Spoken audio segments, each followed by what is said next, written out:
ये आकाशवाणी रायपुर है। छत्तीसगढ़ी समाचार बुलेटिन के संग स्मिता शर्मा के जय जोहार। अब आप सुनो आज के प्रमुख समाचार। केंद्रीय मंत्रिमंडल हा निर्यातक मन बर एक ठन नवा ऋण आश्वासन योजना ला मंजूरी दे हे। छत्तीसगढ़ विधानसभा एक दिवसीय सत्र 18 नवंबर के आयोजित करे जाही और प्रदेश में समर्थन मूल्य में धान खरीदी 15 नवंबर ले शुरू होही। किसान मन के सुविधा बर तुहर टोकन मोबाइल ऐप करेगे है शुरू। आप समाचार विस्तार ले। केंद्रीय मंत्रिमंडल हा निर्यातक मन बर एक ठन नवा ऋण आश्वासन योजना ला मंजूरी दे हे, जौन हा एमएसएमई संग्रह निर्यातक मन ला 100% ऋण के आश्वासन देथे। सूचना और प्रसारण मंत्री अश्विनी वैष्णव हा कहिन कि ये योजना के उद्देश्य भारत ला 1 लाख करोड़ रुपया के निर्यात लक्ष्य के समर्थन करना और आत्मनिर्भर भारत ला बढ़ावा देना है। प्रधानमंत्री नरेंद्र मोदी हा कहिन है कि केंद्रीय मंत्रिमंडल डहार ले निर्यातक मन बर ऋण गारंटी योजना के मंजूरी ले वैश्विक प्रतिस्पर्धा ला बढ़ावा मिलही और व्यावसायिक संचालन निश्चित होही और एकरे संग भारत ला आत्मनिर्भर राष्ट्र बने में मदद मिलही। ये योजना 20,000 करोड़ रुपया तक के उपहार ऋण दी। छत्तीसगढ़ विधानसभा के एक दिवसीय सत्र 18 नवंबर के आयोजित करे जाही। ये सत्र में छत्तीसगढ़ विधानसभा के 25 बछर के संसदीय यात्रा ले जुड़े विषय ऊपर चर्चा करे जाही। विधानसभा सचिव दिनेश शर्मा हा ये सत्र बर अधिसूचना जारी कर दे हवे। मुख्यमंत्री विष्णुदेव साय के रायपुर निवास कार्यालय में आज जन दर्शन कार्यक्रम कराए गिस। ये दौरान मुख्यमंत्री हा लोगन के समस्या सुनिन और अधिकारी मन ला जरूरी कदम उठाए के निर्देश दीन। जन दर्शन कार्यक्रम में वुमेन्स सेल्फ डिफेंस ऑर्गेनाइजेशन के प्रतिनिधिमंडल हा मुख्यमंत्री ले भेंट करके राष्ट्रीय और अंतर्राष्ट्रीय स्तर में कराटे, कुश्ती और ताइक्वांडो जैसन खेल में सुघ्घर प्रदर्शन करैया खिलाड़ी मन बर स्वेच्छानुदान मंजूर करे के आग्रह करिन। एमा मुख्यमंत्री हा ओमन ला आश्वासन दिन कि ये बारे में सकारात्मक फैसला करे जाही। उन्हें अभनपुर ले आए दिव्यांग रग्बी खिलाड़ी पिंटू राम साहू के मांग में मुख्यमंत्री हाथ तुरते फैसला करत 90,000 रुपया के आर्थिक अनुदान मंजूर करेन। ऐसने मुख्यमंत्री हा रायपुर के ब्राह्मणपारा निवासी रमन निर्मलकर ला श्रवण यंत्र सौंपिन। जनदर्शन कार्यक्रम में मुख्यमंत्री हा रायपुर के तेलीबांधा के रहैया सेरेब्रल पॉल्सी ले जूझत पूनम ले घलो भेंट करेन। ये दौरान मुख्यमंत्री हा पूनम के पढ़ाई के व्यवस्था बर ओला विशेष स्कूल में भर्ती कराए के और छात्रवृत्ति दे जाए के निर्देश दीन। प्रदेश में समर्थन मूल्य में धान खरीदी परसों 15 नवंबर ले शुरू होही। एकर पहली राज्य सरकार डहाले किसान मन के सुविधा बर तुहर टोकन मोबाइल ऐप शुरू करेगे है। ऐप के माध्यम ले किसान मन हा घर बैठे धान बेचे बर टोकन हासिल कर सकत हैं, जेकर ले समिति मन में लंबा लाइन लगाए ले मुक्ति मिलही। ये मोबाइल ऐप हा गूगल प्ले स्टोर में हवै। एमा किसान मन ला आधार ले जुड़े ओटीपी के माध्यम ले पंजीयन कराना होही। किसान मन हा हर दिन बिहनिया 8 बजे ले ये ऐप के माध्यम ले टोकन बर आवेदन कर सकही। खाद्य विभाग के सचिव रीना बाबा साहेब कंगाले हा बताइन कि धान खरीदी प्रक्रिया में पारदर्शिता और सुविधा ला देखत सीमांत किसान मन ला 1 ठन टोकन, छोटे किसान मन ला 2 ठन टोकन और बड़े किसान मन ला ज्यादा ले ज्यादा 3 ठन टोकन दे जाही।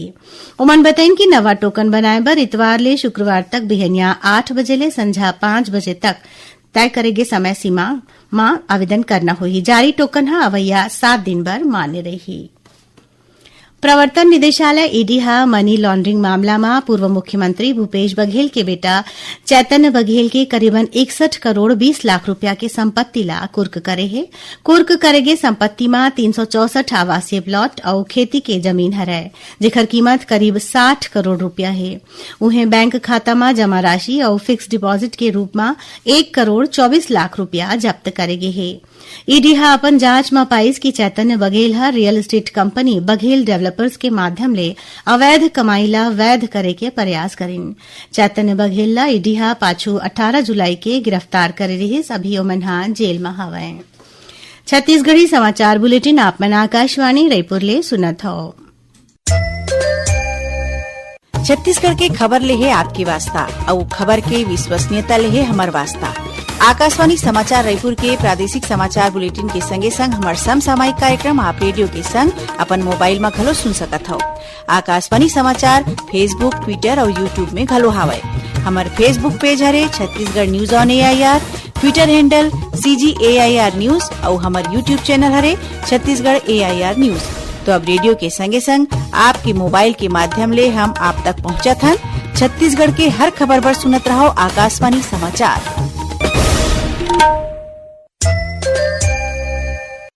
औ अब आगू बाढ़ो बाचे समाचार को थी। रायपुर के इंदिरा गांधी कृषि विश्वविद्यालय में आज प्राकृतिक खेती विषय पर राष्ट्रीय संगोष्ठी के आयोजन करेगी। संगोष्ठी के उद्घाटन करत राज्यपाल रमेन ने कहा कि हिनकी प्राकृतिक और जैविक खेती आज के सबले बड़े जरूरत है। रासायनिक उर्वरक के उपयोग सिर्फ उतका होना चाहिए जतका जरूरत है। उमन की हिनकी जल संरक्षण पर जरूरी कदम अभी नहीं उठाए जाही ता अवैया बेरा में जल संकट और तेजी ले बाढ़ी। राज्यपाल ह कृषि विश्वविद्यालय में पढ़ैया लइका मन ले अपील करेन कि ओमन ह अपन पढ़ाई पूरा करे के बाद जैविक खेती ला अपनावे, जेकर ले दूसर किसान मन घलो प्रेरित होही। ओमन की हिनकी आज के समय में जैविक खेती ला बड़े व्यवसाय बनाए गे है और एला सही दिशा दे जाए के जरूरत है। संगोष्ठी ला कृषि मंत्री रामविचार नेताम, कृषि उत्पादन आयुक्त और सचिव शैला निगार घलो संबोधित करिन। कार्यक्रम में पद्मश्री साबरमती संग्रह कतकुन किसान मन ला सम्मानित करेगी। एकर पहले राज्यपाल ह प्रदर्शनी के अवलोकन करिन। नई दिल्ली में करी ट्राइबल बिजनेस कॉन्क्लेव के आयोजन करेगी। सेमा देश भर ले आए उद्यमी, नीति बनैया और स्टार्टअप प्रतिनिधि मनहा भाग लीन। कॉन्क्लेव में छत्तीसगढ़ के स्टार्टअप करैया मनहा भाग लेके अपन आइडिया ला बताइन। ये मौका में केंद्रीय वाणिज्य और उद्योग मंत्री पीयूष गोयल के संग केंद्रीय जनजातीय कार्य मंत्री जुएल उराव छत्तीसगढ़ पवेलियन के निरीक्षण करिन। ओ मनहा सब्बो स्टार्टअप के स्टॉल मन में घूम के उद्यमी मन ले गोठबात करिन और उनकर उत्पाद के बारे में जानकारी लीन। ओ मनहा छत्तीसगढ़ डहार प्रदर्शित उत्पाद ला जनजातीय अर्थव्यवस्था ला मजबूत बनाए के सुघर उदाहरण किहिन। कार्यक्रम में छत्तीसगढ़ के निवेश आयुक्त ऋतु सेन राज्य में उद्यमिता और निवेश ला प्रोत्साहित करे के बारे में कतकुन जानकारी दीन। ओमन बताइन कि छत्तीसगढ़ सरकार डहार ले जनजातीय क्षेत्र में काम करैया लोगन और स्टार्टअप ला विशेष प्रोत्साहन, वित्तीय सहायता, परामर्श और विपणन सहयोग दे जावत है। दक्षिण पूर्व मध्य रेलवे के बिलासपुर मंडल के चांपा खरसिया सेक्शन के सारागांव स्टेशन में चौथा लाइन कनेक्टिविटी पर नॉन इंटरलॉकिंग के काम करे जाही, जेकर सेती आज ले 17 नवंबर तक कोनो यात्री गाड़ी के अवई जवई प्रभावित रही। 17 नवंबर तक बिलासपुर रायगढ़ बिलासपुर मेमू पैसेंजर रद्द रही। उन्हें गोंदिया ले चलैया गोंदिया झारसुगड़ा मेमू पैसेंजर बिलासपुर तक ही चलही। ऐसने झारसुगड़ा के चलैया Jharsuguda Gondia MEMU passenger Bilaspur station ले शुरू होके गोंदिया तक जाही। बीजापुर जिला के नेशनल पार्क इलाका में पाछू 11 नवंबर के हुए मुठभेड़ में मारे गे सबो 6 जन माओवादी मन के शिनाख्त कर ले गे है। ये माओवादी मन ऊपर कुल 27 लाख रुपया के इनाम रहीस। जिला के पुलिस अधीक्षक डॉक्टर जितेंद्र यादव बताइन कि डीवीसीएम सदस्य कन्ना उर्फ बुचन्ना कुड़ियम और डीवीसीएम उर्मिला ऊपर 8-8 लाख रुपया के इनाम रहीस।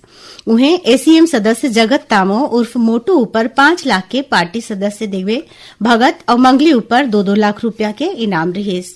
मौका ले सुरक्षा बल ला 2 ठन इंसास राइफल, 1 ठन 9 mm के कार्बाइन, एक 303 राइफल संग्रह, दूसर हथियार, विस्फोटक सामग्री और नक्सल सामान मिले है।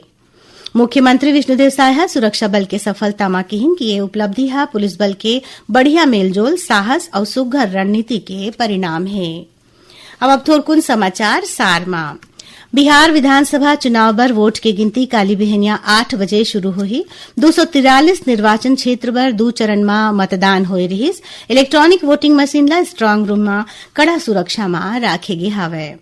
मुख्यमंत्री विष्णुदेव साय की अध्यक्षता में काली 14 नवंबर के मंत्रालय में राज्य मंत्री परिषद के बैठका होही और नई दिल्ली के भारत मंडपम में काली ले भारत अंतर्राष्ट्रीय व्यापार मेला के आयोजन करे जाही, जेमा देश के सब्बो राज्य संघरा अंतर्राष्ट्रीय स्तर के उद्योगपति और निवेशक मन शामिल होही। आखिर में प्रमुख समाचार एक घाव फिर केंद्रीय मंत्रिमंडल निर्यातक मन बर एक नवा ऋण आश्वासन योजना ला मंजूरी दे है। छत्तीसगढ़ विधानसभा 1 दिवसीय सत्र 18 नवंबर के आयोजित करे जाही और प्रदेश में समर्थन मूल्य में धान खरीदी 15 नवंबर ले शुरू होही। एकरे संग छत्तीसगढ़ी समाचार बुलेटिन यहीं सिरावत है। जय जोहार।